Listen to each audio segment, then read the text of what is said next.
자, 저희 메이데이 2편 촬영 중에 있습니다. 1편 같은 경우에는 지난 시간들에서 관심 종목으로 안내드렸던 리뷰들, 종목들의 리뷰들을 좀 해드렸고요.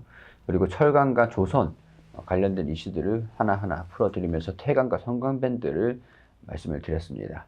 자, 곧 이어서 바로 황대근 멘토께서 두 번째 이슈들을 말씀을 드리도록 할 텐데, 두 번째 이슈는 어떤 이슈가 있습니까? 조선과 이어진 이슈인데 이 성과지수를 또 우리가 살펴봐야겠죠. 네. 자, 23년 이후에 이 조선사들의 본격적인 업황 강세가 존재했습니다. 그래서 여기에 더해서 이 후티 반군이 홍해를 또 공격을 하지 않았습니까?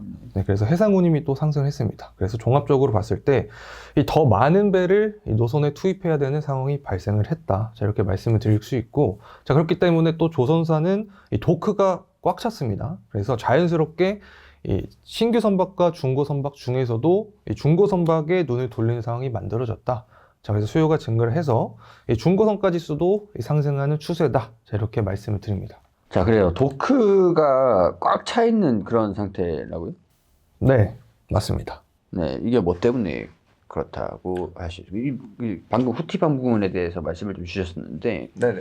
그것 때문에 도크가 꽉 찬 건 아니잖아요. 네, 그거는 이제 해상 운임을 상승시키는 요인이 되는 작용이고, 이 도크가 꽉 찬 거는 이제 23년 같은 경우 조선어 호황이 계속 이어지지 않았습니까? 그 부분 때문에 이 수주가 계속 쌓이는 상황에서 도크가 꽉 찼다. 자, 이렇게 설명을 드립니다. 일단 조선사가 수주량, 주문량이 워낙 많은 상태다 보니까 일단은 우리 조선을 건조를 할 때 면적이 엄청 넓지 않습니까? 네. 그렇기 때문에 그 도크가 선박을 만들 수 있는 그런 장소이기 때문에 뭐 공장 하나, 그러니까 공장 4개에 하나씩 만든다 이렇게 보시면 될 것 같은데, 그게 지금 꽉 차 있는 상태입니다.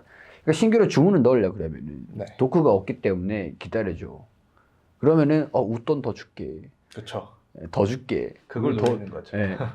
그러면 수주 경쟁이 더 가열될 수밖에 없을 거고, 그게 성과지수로 계속 올라가고 있는 상태다. 네. 네, 그렇게 정리를 할 수 있을 것 같습니다. 여기에서 주문을 할 수가, 웃돈 더 줄게, 그래도 안 돼 라고 하니까 그러면은 당장 내가 할 수 있는 거는 중고선을 알아보는 거죠. 네. 네. 중고선에 눈을 좀 돌리고 있는 상황인데, 지금 중고선 시장이 좀 어떻게 되고 있습니까? 중고선 시장도 굉장히 뜨겁습니다. 당연히 눈을 돌릴 수밖에 없게 됐지 않습니까? 자연스럽게 수요가 증가하니까 가격적인 측면도 상승한다. 그래서 중고선가 지수가 상승하고, 이 부분은 향후 신규 선박을 발주하는 수요까지 이어질 수 있다. 자, 이렇게 말씀드립니다. 네. 약간 이런 것 같습니다. 우리 자동차도 마찬가지잖아요. 네. 이전에 코로나 시기 때 자동차 신차 받으려면 8개월, 13개월 기다리라고 하더라고요. 네.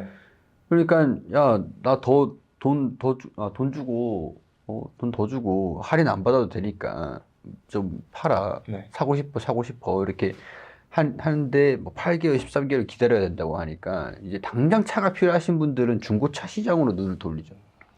그래서 중고차 가격이 오히려 신차 가격보다 더 올라가 버리는 그런 현상들도 일부에 발생이 되기도 했거든요. 네.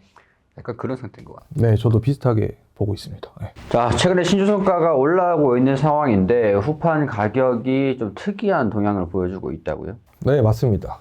후판 같은 경우에는 이 선박 제조원가의 20% 이상을 차지를 하고 있죠. 그래서 비용적인 측면으로 작용을 한다라고 말씀을 드릴 수 있습니다. 그래서 우리가 사업을 생각을 해봤을 때 비용이 줄어들면 수익성에는 도움이 되지 않습니까? 그래서 후판 가격이 하락을 하게 되면 전반적으로 조선 업체들에게는 긍정적으로 작용하지 않을까 생각을 하고 있습니다. 그래서 후판 가격은 그럼 또 왜 하락을 할 수 있을까? 이 부분을 보게 되면 후판 가격의 베이스가 되는 부분이 바로 철광석 가격입니다. 철광석 가격 자체가 24년 같은 경우에는 계속해서 우하향하는 모습을 보여주고 있습니다. 그래서 철광석 가격이 하락을 하고 있기 때문에 후판 가격도 하락할 가능성이 좀 높지 않을까 개인적으로 생각을 하고 있습니다. 만약에 후판 가격이 하락하지 않는다고 하면은 23년 하반기와 비슷한 이 가격 수준에서 협상을 하지 않을까 라는 관점도 유지를 하고 있습니다. 네, 그래서 지금 관련 종목들이 어떤 관련 종목들을 볼 수가 있겠습니까? 네, 관련 종목은 삼성중공업하고 대한해운을 또 가져왔습니다.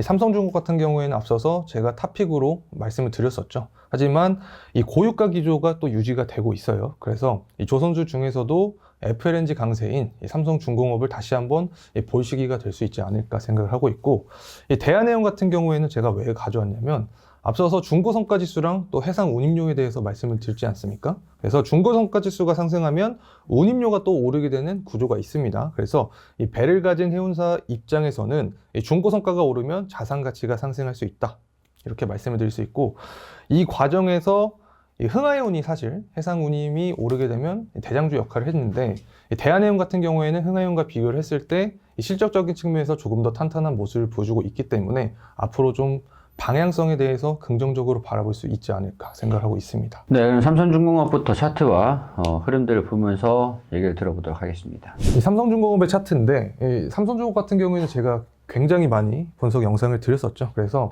이 가격적인 구간을 16,000원에서 13,000원 구간을 첫 번째 이 돌파 여부를 살펴봐야 된다라고 설명을 드렸습니다. 그래서 현재 이 구간이 유효하게 작용한 모습을 보여줬고, 최근 들어서는 전고점 구간까지 터치를 해줬습니다. 하지만 우리가 두 번째 관문이 존재를 했었죠.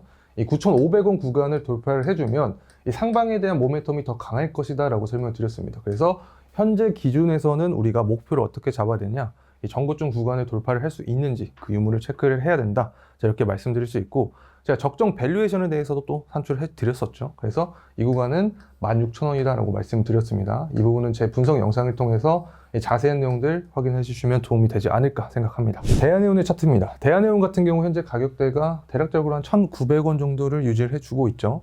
이 PBR을 살펴보게 되면 대한해운은 또 0.4에서 제가 기억하기로는 0.5 이 수준을 기록을 하고 있습니다. 그래서 밸류에이션 측면 자체도 흥하해운과 비교했을 때는 더 매력적인 종목이다, 자, 이렇게 말씀을 드릴 수 있고, 해상운임이 조금씩 오르는 기조를 보여주고 있기 때문에 물론 흥하해운이 먼저 상승할 수 있겠죠. 하지만 제 관점에서는 밸류에이션 측면에서 조금 더 신경을 쓰고 있다는 점 말씀드립니다.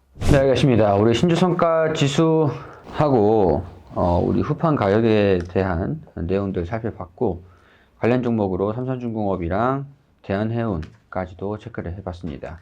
자, 그래서 오늘 황대근 멘토께서 가지고 온 관심 종목은 어떤 종목들이 있을까요? 우선은 첫 번째는 대한해운입니다.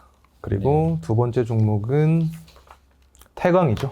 전반적으로 해운과 조선 기자재 업체들을 가져왔다, 이렇게 말씀드립니다. 두 종목을 가지고 온 이유는 따로 말씀해 주실 게 있나요? 이 태광 같은 경우에는 앞서서도 설명을 드렸었죠. 이 성장률 측면에서 이 태광은 좀 지켜볼 만한 종목인데, 여기에 대해서 업황도 굉장히 좋아지고 있습니다. 최근 들어서 이 미국과 중국의 이 정부 갈등 중에서 한국이 반사익을 얻을 확률이 높아졌고, 이 성과지수도 오르고 있고, 이 철광석 가격도 하락을 하고 있기 때문에 이 종합적으로 이 조선업이 오르게 되면 조선 기자재 업체로서 수혜를 볼 수 있다, 자, 이렇게 정리를 좀 해드릴 수 있을 것 같고, 이 대한해운 같은 경우에는 이 해상운임 관점과 이 밸류에이션 측면에서 말씀을 드렸습니다. 이 흥하해운과 꼭 비교를 할 수 있을 것 같은데, 흥하해운보다 더 높은 이 밸류에이션 측면을 보여주고 있기 때문에 대한해운도 주목해 볼 만하지 않을까 생각하고 있습니다.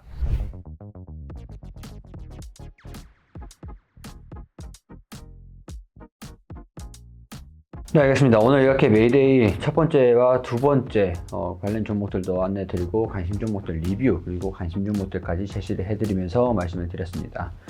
자, 이런 내용들은 각 멘토별 개별적인 의견들이기 때문에 투자 판단은 각자 해주시기를 당부드리고 단순히 참고만 해주시기를 거듭 당부드리면서 저희는 여기서 인사드릴 수 있도록 하겠습니다. 시청해주셔서 감사드립니다.